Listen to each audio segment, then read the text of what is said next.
수요 후에 예수께서 다시 가버나움에 들어가시니 집에 계시다는 소문이 들린지라.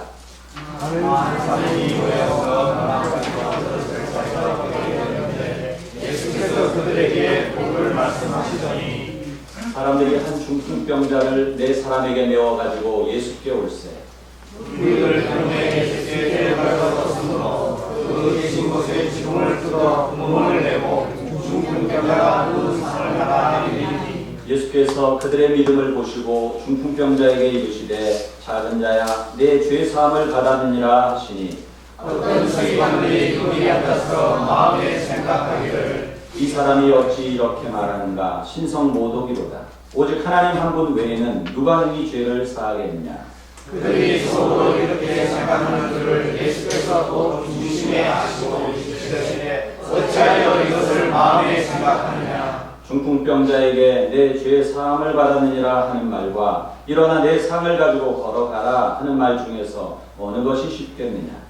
그러나 인자가 땅에서 죄를 사하는 것가 있는 줄을 너희로 알게 하려 하노라 하시고 중풍병자에게 말씀하시되 내가 내게 이르노니 일어나 내 상을 가지고 집으로 가라 하시니 그가 일어나 그 상을 가지고 모든 사람 앞에서 나가거늘 그들이 다 돌아 하나님께 영광을 돌리며 이르되 우리가 이 일을 도무지 보지 못하였다. 아멘. 오늘 주님 앞에 나와 예배하신 우리 모든 성도님들에게 성령의 충만한 기름 부으심이 역사하시기를 주여로 축원드립니다. 몇 년 전에 전국 장애인 차별 철폐 연대 회원들이 서울에서 오전 7시 40분쯤 옮기는 지하철역에서 이동권 보장을 위해서 출근길 탑승 시위를 했던 적이 있습니다. 물론 지금도 그 시위가 1년에 한 2차례 정도는 있는 것으로 알고 있어요. 이날 이제 줄여서 전장연이라고 그렇죠. 전장연 회원들은 직접 기어서 열차에 탑승했다가 하차하는 오체 투지 시위를 감행을 했습니다. 이로 인해서 전동차 출발이 지연이 되었어요. 여러분 아시다시피 서울은 인구 과밀이 심한 도시죠. 특별히 출근 시간대는 얼마나 그것이 심하겠습니까? 흔히 지옥철이다 이렇게 부를 정도로 물론 예전보다는 좀 많이 좋아졌지만 그래도 여전히 과밀한 그런 상태에서 장애인들이 타고 내리고 하는데 시간이 걸리잖아요. 그러다 보니까는 한 역에서 이 전동차가 오래 머물러야 되는 그런 일들이 일어납니다. 그때 객차 안에서 안내 방송이 나옵니다. 장애우들이 휠체어를 이동 중이니 승객들께서는 기다려 주시길 부탁드립니다. 이런 안내 멘트가 나왔어요. 그리고 역사 안에서도 방송이 나왔어요. 장애인 단체의 이동권 시위로 열차 출발이 지연되고 있습니다. 이런 멘트가 나왔어요. 여러분 앞에 했던 멘트와 뒤에 했던 멘트가 똑같은 것 같습니까? 전자는 이 앞에 있는 말은 장애인을 장애우는 친구라는 뜻이잖아요. 장애우로 그렇게 친근하게 표현을 하면서 장애인들의 승하차를 돕는 입장에서 양해를 구하는 그러한 방송이었다라고 한다면 후자는 객관적인 사실을 전달하는 것 같지만 지연 원인을 장애인들에게 돌리는 느낌을 주고 있다는 거예요. 아다르고 어다르다는 말을 우리가 하죠. 같은 말이지만 같은 멘트였지만 이 장애인들의 그 시위, 탑승하고 내리고 또 오르는 그 일에 대해서 말을 하는 그 뉘앙스가 차이가 있었다는 거예요.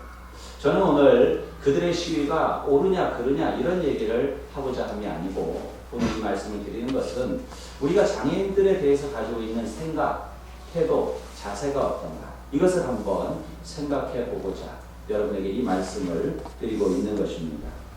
비장애인이라고 한다면은 뭐 지하철 타고 내리는데 3초면 되죠.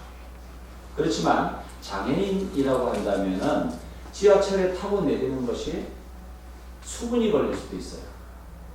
어려운 일이고 또 시간이 걸리는 일이라는 거예요. 그리스도인은 장애인을 어떤 태도로 대해야 되겠고 또 일련의 사건들을 어떻게 받아들여야 될까요? 한 유력 정치인의 이야기처럼 장애인들의 이동권 보장 시위를 불법이다 혹은 비문명적이다라고 우리가 비판해야 될까요? 우리 크리스천들은 이러한 생각, 어떤 법적인 것, 어떤 사회적인 계약 뭐 이런 것을 넘어서서 예수님이라면 어떻게 하셨을까? 여기까지 생각이 미쳐야 하는 것이죠. 예수님이라면 이 사건을 어떻게 보셨을까? 성경에 보면 예수님은 언제나 약자들의 편이셨습니다. 예수님은 장애인들을 안아주시고 환대하셨을 것입니다. 선진국일수록요 장애인들에 대한 배려가 생활화되어 있어요. 제가 미국에 살 때에 저희 장인 어른이 저희 집을 방문을 하셨어요. 그래서 이제 모시고 서구 관광을 좀 이렇게 함께 했습니다. 그때 아이들도 있고 하니까 디즈니랜드에 가게 됐어요. 디즈니랜드는 세계에서 많은 사람들이 오기 때문에 늘 붐빕니다, 거기가. 그래서 놀이기구를 하나 타려고 그러면요, 줄이 너무 긴 거예요. 그런데 저희 아버님이 연세도 있으시고 힘이 드시니까 휠체어를 빌렸습니다. 그래서 무릎도 안 좋으시고 그래서 휠체어를 빌려서 거기에 태워서 걸어가야 되니까 이동을 한 겁니다, 안에서. 그런데 그 놀이기구를 타는 데는 문이 두 개가 있어요. 하나는 일반인이 타는 문이 있습니다. 거기는 줄이 쫙 길게 늘어서 있어요. 그런데 또 다른 문이 있어요. 거기는 장애인을 위한 문이에요. 거기는 거의 기다리질 않아요.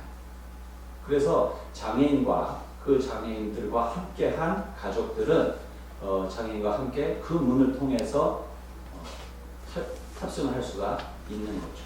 그래서 저희 아버님도 되게 그 휠체어를 몰고서 끌어오라고 그러더라고요. 그래서 그 창구로 인해서 기다리지 않고 많은 그런 놀이기구를 탔던 기억이 있습니다. 미국에 있으면서 참 보기 좋았던 것 가운데 하나가 뭐냐면 장애우가 길을 지날 때, 뭐 휠체어를 타고 지날 때 차들이 다 발견하면 그 즉시로 서요. 그리고 지나갈 때까지 시간이 걸리지만 다 기다려줍니다. 그리고 나서 지나가고 나면 그때서야 천천히 출발을 해요. 그것을 사람들은 불편이나 손해로 생각하지 않고 당연한 것으로 여기는 것을 보았습니다. 장애는 우리가 함께 담당해야 할 것이라고 다들 생각하고 있기 때문이에요. 야, 선진국은 다르다. 제가 볼 때에 한국이 훨씬 나요, 미국보다. 그런데도 불구하고 이런 의식들은 선진국은 선진국이다라는 생각을 하게 하는 부분이었습니다. 오늘은 우리 교단이 제정한 장애인 주일입니다. 2013년도 107년도 총회에서 장애인 주일을 제정을 했으니까 이제 13년이라고 하는 시간이 지난 거예요. 그럼에도 불구하고 많은 교회들이 장애인 주일을 지키지 않거나 장애인 주일이 있다는 것조차도 생각하지 않는 경우가 그 존재 자체를 모르는 경우도 많은 것 같습니다. 장애인 주일은 사회의 그늘진 곳에서 고통당하고 있는 장애인에 대한 교회의 책임을 인지하고 성도들로 하여금 장애인 선교에 참여하도록 하기 위해서 부활주일, 다음 주일, 지난 주일이 우리가 부활주일이었지 않습니까?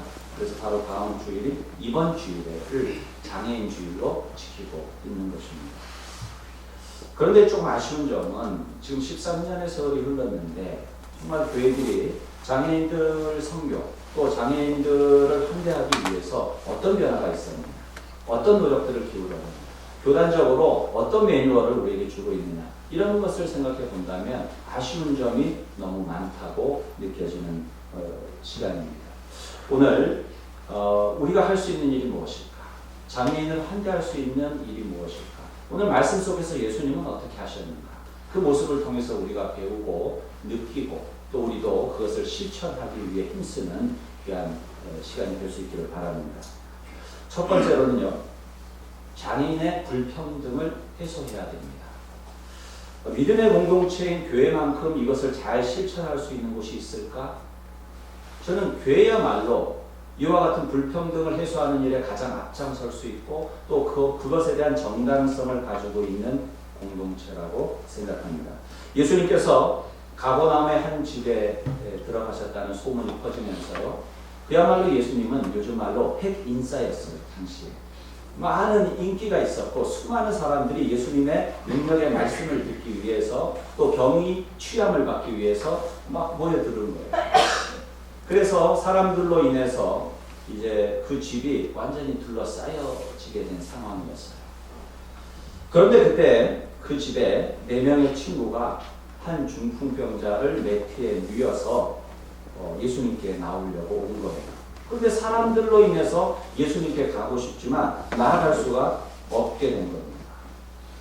거기에 누운 환자는 중풍병이에요. 중풍병은 뇌혈관이 터져서 그 뇌혈관이 막히거나 터져서 손과 발 등 몸에 마비나 장애, 기능 장애가 일어나는 것이 우리가 흔히 중풍병이라고 부르는 병이죠.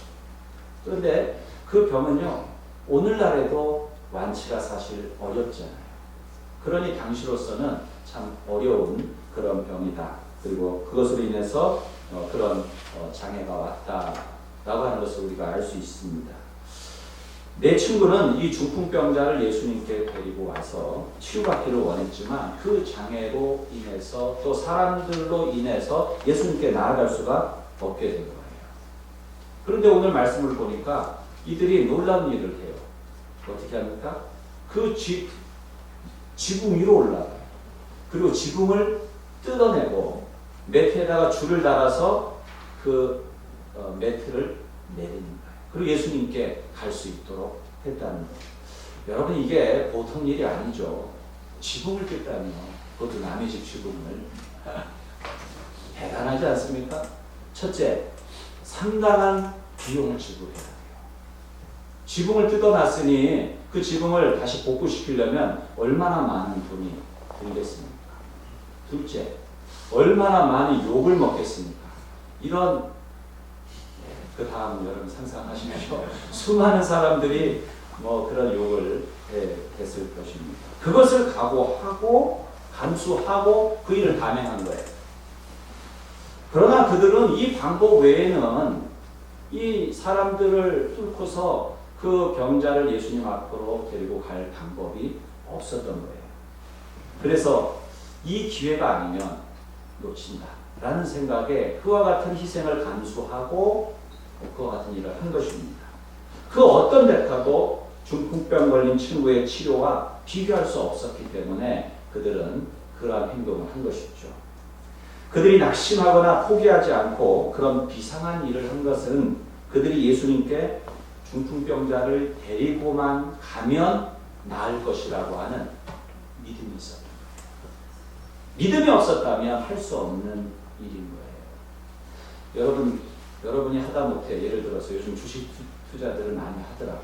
그러면 주식 투자를 할 때에 이 기업이 잘 될 거라고 하는 믿음이 없는데 투자하는 사람 보신 적 있습니까? 없어요.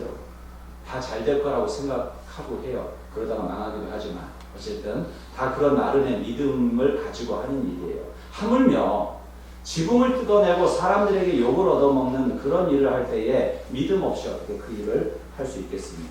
그리고 거기에 대한 가치 부여가 없이 어떻게 그런 일을 할 수 있겠습니까?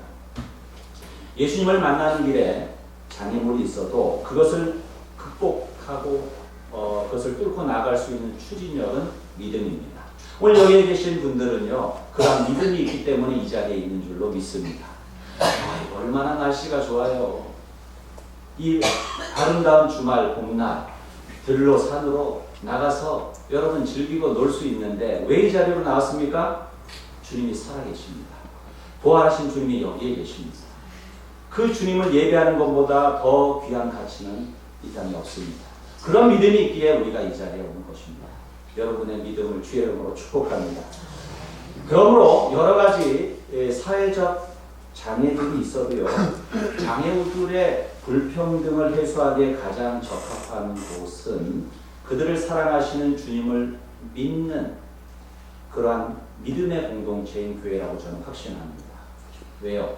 그 장애우들을 하나님의 형상으로 바라보고 그들을 향한 하나님의 마음을 우리는 동일하게 가지고 있잖아요. 그렇기 때문에 그들의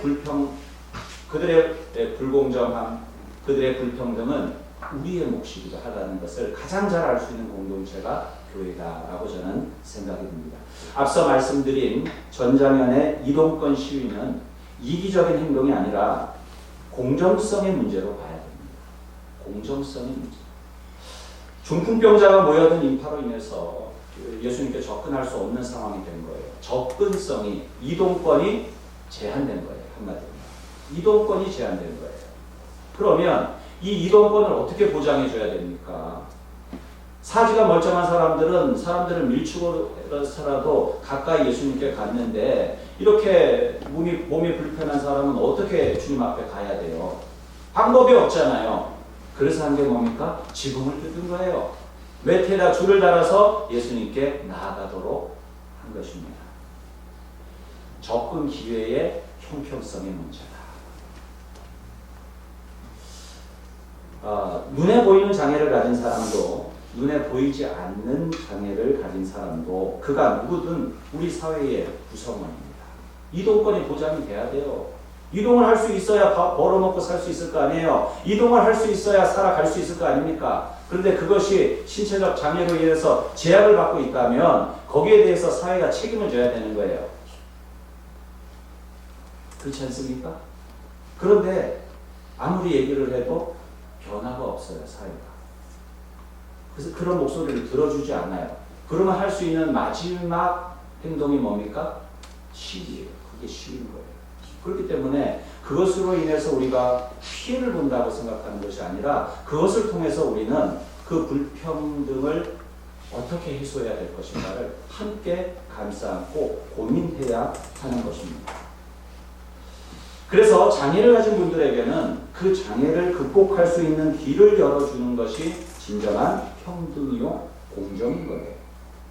그래서 한 인간이 다른 사람의 호의로 배려를 받는 게 아니라 제도적으로 시스템적으로 존중을 받도록 해 주어야 하는 것입니다. 그런 사회가 선진국이에요. 이 사회가 인간 존중의 세계가 되기를 원한다면 우리는 장애인들을 포함한 사회적 약자에 대해서 제도적으로 존중해 주어야 됩니다. 장애인들이 사람들의 눈치를 보지 않고 불평등한 취급을 받지 않고 제도적으로 권리를 찾고 보호를 받을 수 있도록 하는 일에 힘쓰는 성도들이 되시길 바랍니다. 우리가 장애인들의 불평등을 해소하기 위해서는요, 우리가 할 수 있는 일 가운데 하나가 장애를 폄훼하는 용어를 바꾸어야 돼요. 여러분, 우리 안에는 그런 말들 있잖아요. 장애를 비하하는 말들이 은연중에 우리가 쓰고 있는 말들 중에도 많아요. 오늘 본문에도요, 중풍병자라고 하는 말이 나오지 않습니까? 아무 생각 없이 우리가 이 단어를 쓰고 있지만 이 표현은 부적절한 표현이에요. 이것은 뇌병변 장애인으로 바꿔야 돼요. 저는 개정개혁 이 성경을 왜 이걸 개정이라고 했나라는 생각이 들어 화가 치밀 때가 많아요. 이렇게 개정할 것 같으면 왜 예전 그대로 써도 괜찮지 뭐 이렇게 개정을 했나라는 생각이 들어요. 그러려면 확 바꾸지. 용어만 그냥 말 끝만 살짝 바꾸었는데요. 그대로 지금 중풍병자라고 하는 말을 쓰고 있어요. 장애인 폄훼적인 그런 단어들을 그대로 쓰고 있고요. 현대적인 언어로 너무 많이 바뀌지 않은 부분들도 너무 많은 것 같아요. 안타깝습니다. 그러니까 한국 장애인 선교단체 총연합회 증경회장이 양동춘 목사님이라고 하는 분은 이런 얘기를 하시더라고요. 장애인들이 교회에 다가서는데 걸림돌로 작용하는 것 중에 하나는 성경과 설교에서 사용되는 장애인에 대한 비하 용어로 무심코 사용하는 장애인에 대한 비하 용어로 교회가 장애인들에게 상처를 주고 있다.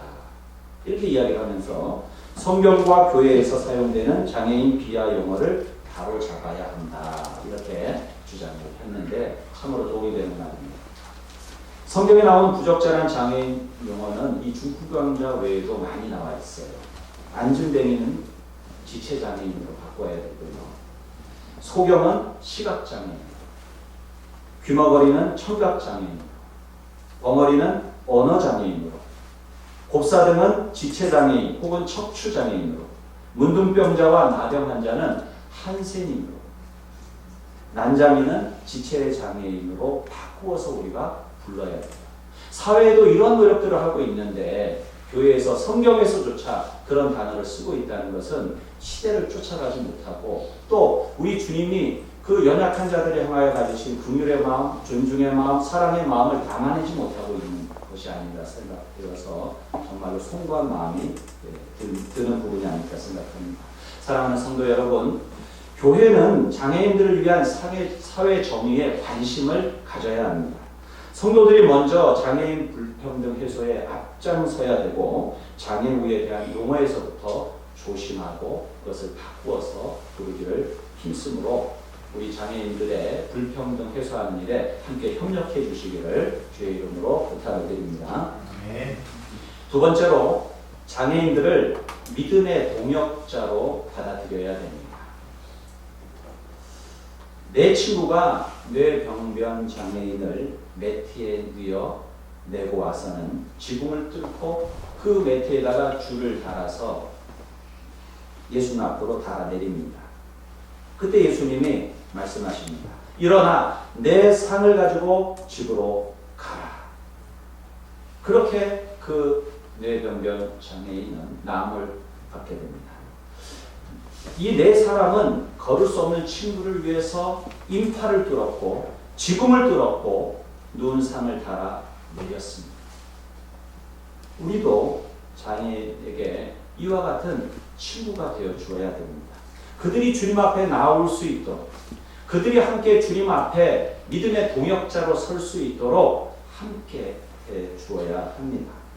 그 네 명의 친구가 그 장애인을 도와서 한 팀이 되어서 예수님 앞에 나아감으로 치유의 기적을 경험했던 거죠. 우리도 장애우들을 품고 함께 믿음의 동역자가 되어서 우리 주님 앞에 나아감으로 놀라운 기적을 경험하는 믿음의 공동체가 될 수 있기를 바랍니다. 뇌병변 장애인은 주님께 함께 나아간 믿음의 친구들이 있었고요. 또 결국 그들의 도움으로 치유를 받았다는 사실을 우리가 함께 묵상해 보기를 원합니다. 모여서 위로받으며 힘을 얻을 수 있는 곳이 교회 공동체예요. 우리는 장애우를 함께 도우면서 그런 공동체를 강화시켜 갈 수 있는 거예요. 어느 누구라도 환대받고 어느 누구라도 믿음의 동역자로 세울 수 있는 공동체라면 누가 와도 어떤 사람이 와도 그를 품어낼 수 있고 그를 변화시킬 수 있고 함께 주님 앞에 놀라운 기적의 역사를 일으킬 수 있는 교회가 되는 거예요. 교회 공동체 안에서 함께 은혜를 받고 서로의 어려움을 위해서 함께 기도하며 극복해 나아갈 때에 우리는 혼자가 아니라 서로에게 연결되어 있다는 것을 깨닫게 되는 겁니다. 장애우를 함께 품고 믿음의 동역자를 삼아가는 그 시간, 그 과정을 통해서 우리는 그와 같은 곳이 바로 교회다. 그것이 교회다라고 하는 것을 스스로 깨닫게 되고 배우게 되고 강화시켜 갈 수가 있는 것입니다. 장애우를 포함해서 우리 모두는 연약하기에 믿음의 동역자들이 필요합니다. 믿음의 눈으로 바라보는 사람에게는 길이 보이고 군중을 헤쳐나갈 힘과 지붕을 뜯어낼 용기가 생깁니다. 그것이 내 친구에게 일어났던 일이에요.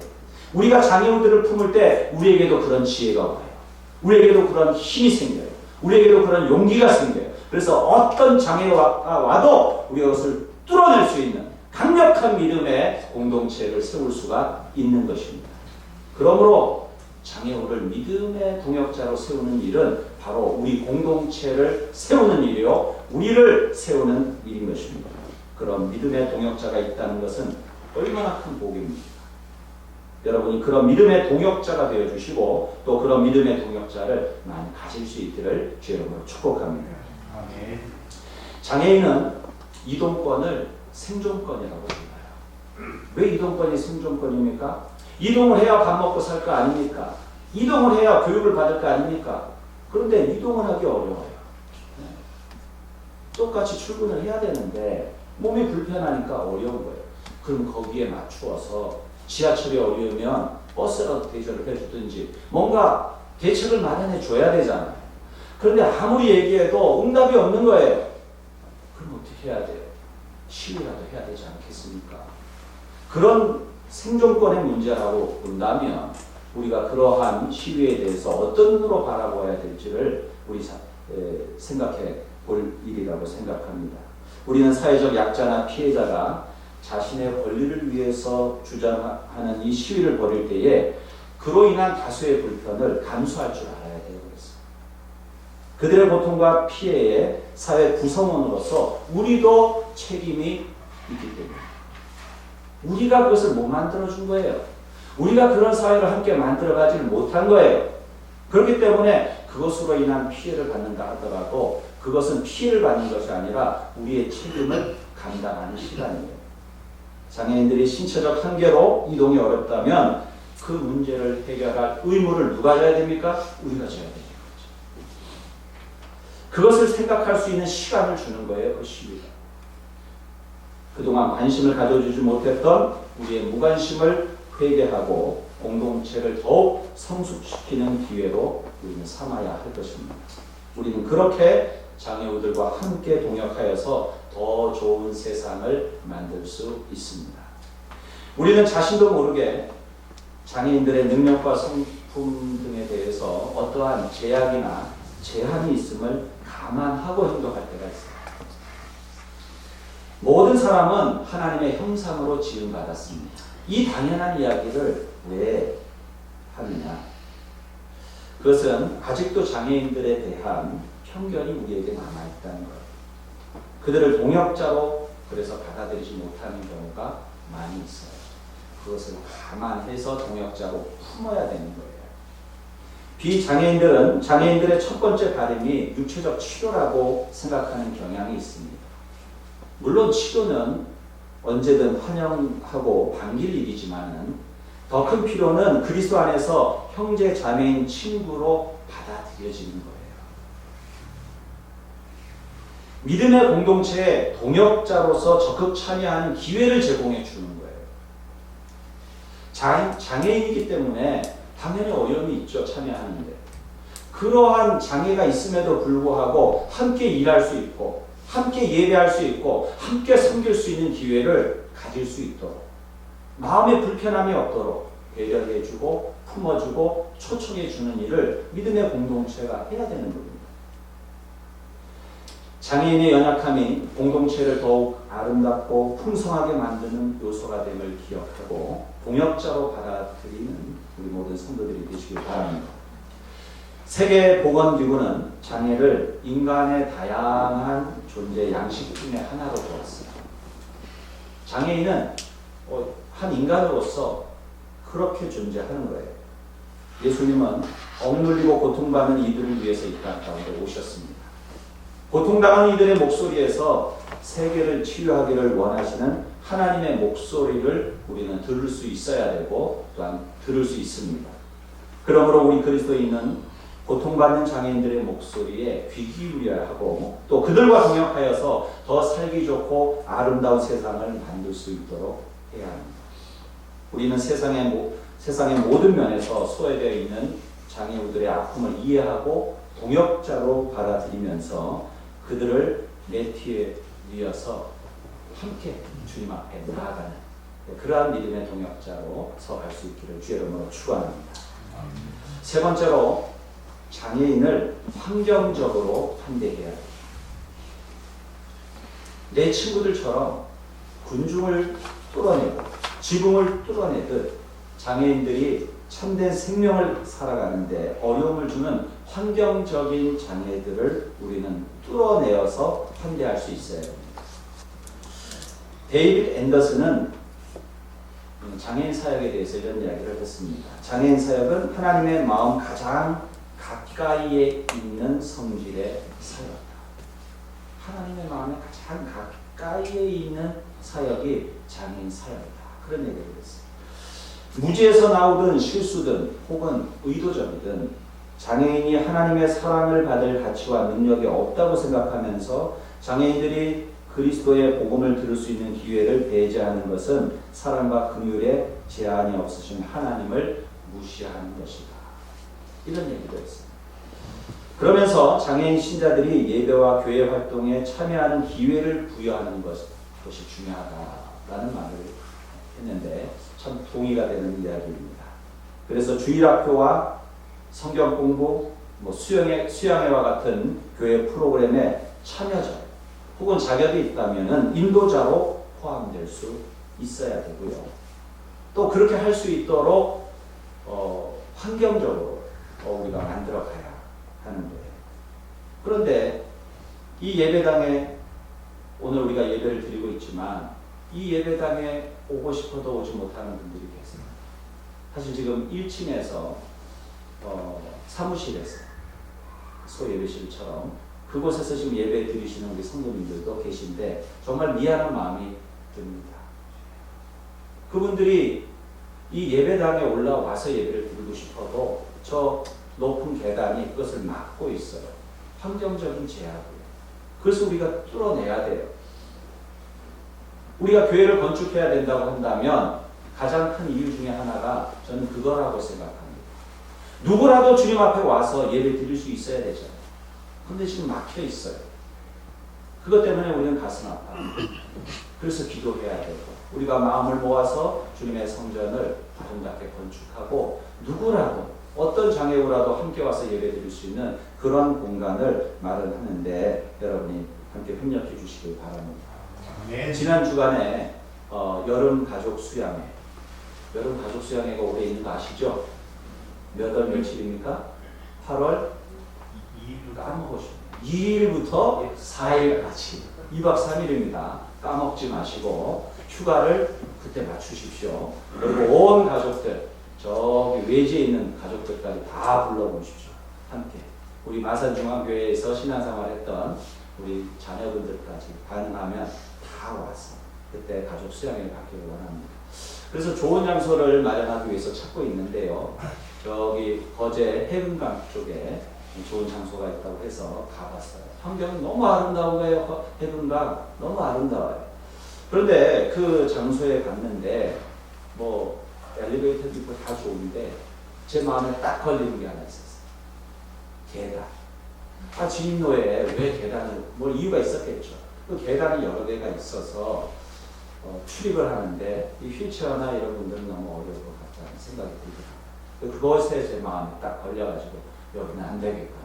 다른 데를 알아봐야 되겠다. 이런 생각을 했습니다. 여러분, 우리는 그냥 아무 생각 없이 계단을 오르내리지만 우리 장애우들에게는 그게 큰 장벽이에요. 환경적으로 그들이 주님 앞에 나오는 것을 막고 있는 그런 모든 장애들을 없애고 주님 앞에 마음껏 나와 예배할 수 있는 그런 공간, 그런 환경을 우리가 함께 만들어가는 일에 힘써주시길 축원합니다. 마지막으로 장애우에 대한 봉사와 섬김을 실천해야 됩니다. 4명의 친구는 뇌병건 장애우를 위해서 생각만 한 것이 아니라 실제적으로 어떠한 손해와 어떤 재정적인 혹은 사회적인 어떤 압력 이런 것을 뛰어넘어서라도 그 장애우를 고치기 위해서 그들은 섬김의 행위를 했던 거예요. 그것이 지붕을 뜯어내고 또한 매트를 줄에 달아서 내리는 그런 행동으로 나타났던 것입니다. 이런 실천적인 섬김이 우리에게도 필요한 거예요. 데살로니가전서 1장 5절에 보면 우리 복음이 PPT가 준비되어 있습니다. 우리 복음이 말로만 너희에게 이른 것이 아니라 또한 능력과 성령과 큰 확신으로 된 것이라고 했어요. 확신하는 신앙의 사람은 살아계신 주님의 축복을 실현하는 삶을 살아가게 되어 있어요. 그래서 그 뒤에 보면은요, 우리가 너희 가운데서 너희를 위하여 어떤 사람이 된 것은 너희가 아는 바와 같다고 했어요. 이 말씀이 뭐예요? 너희 가운데서 그러한 행위를, 그러한 삶을 살았다는 거예요. 실제로. 그래서 우리는 봉사와 섬김의 실천을 통해서 장애우를 향한 그러한 우리의 실천의 모습, 실천이 나와야 되는 거죠. 오래전에 제가 섬겼던 교회에 장로님이 이사장님으로 계시는 그런 장애인 복지 시설이 있었습니다. 아주 오래전에 서울에서 있을 때 제가 이제 고등부를 담당하고 있었습니다. 그때는 교육전도사로 사역할 때였어요. 그래서 아이들을 데리고 한 달에 한 번씩 그곳에 가서 봉사활동을 했어요.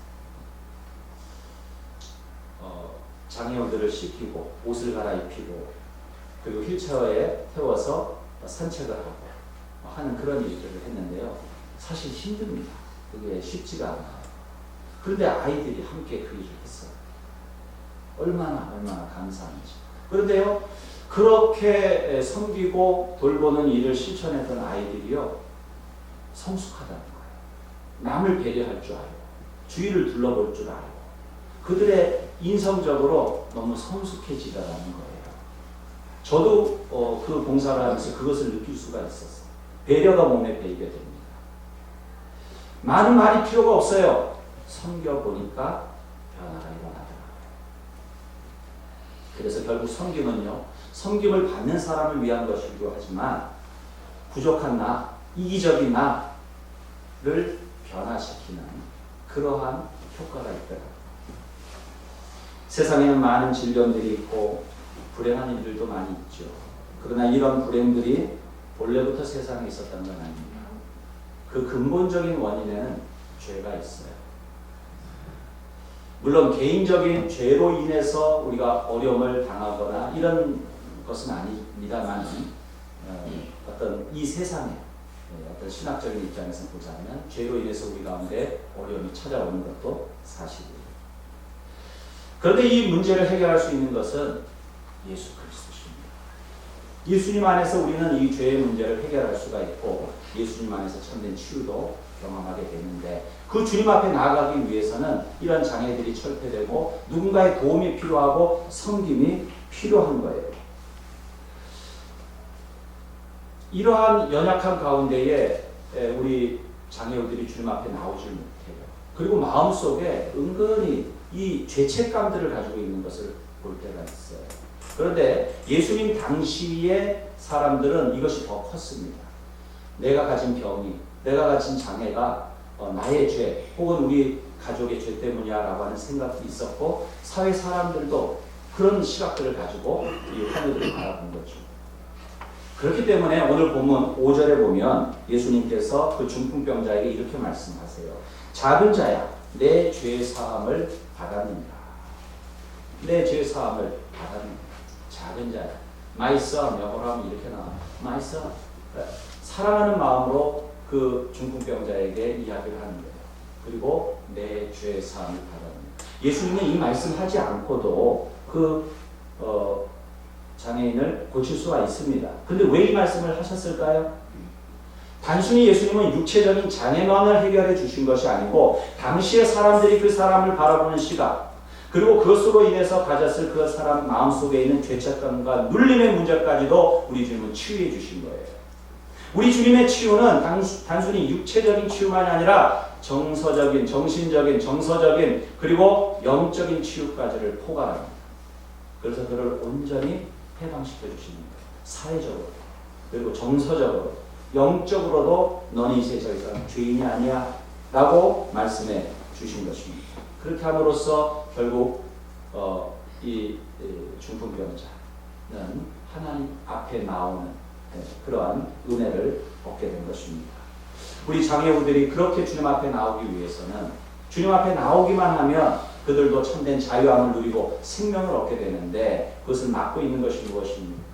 사회적인 차별, 시각, 그리고 환경적인 문제, 불평등의 문제들이 있다는 것을 우리가 깨달아야 할 것입니다. 한국장애인 선교단체 총연합회 양동춘 목사님이 이런 얘기를 했어요. 인구의 25%가 기독교인인 국가에서 장애인 중 기독교인 비율은 5% 미만이다.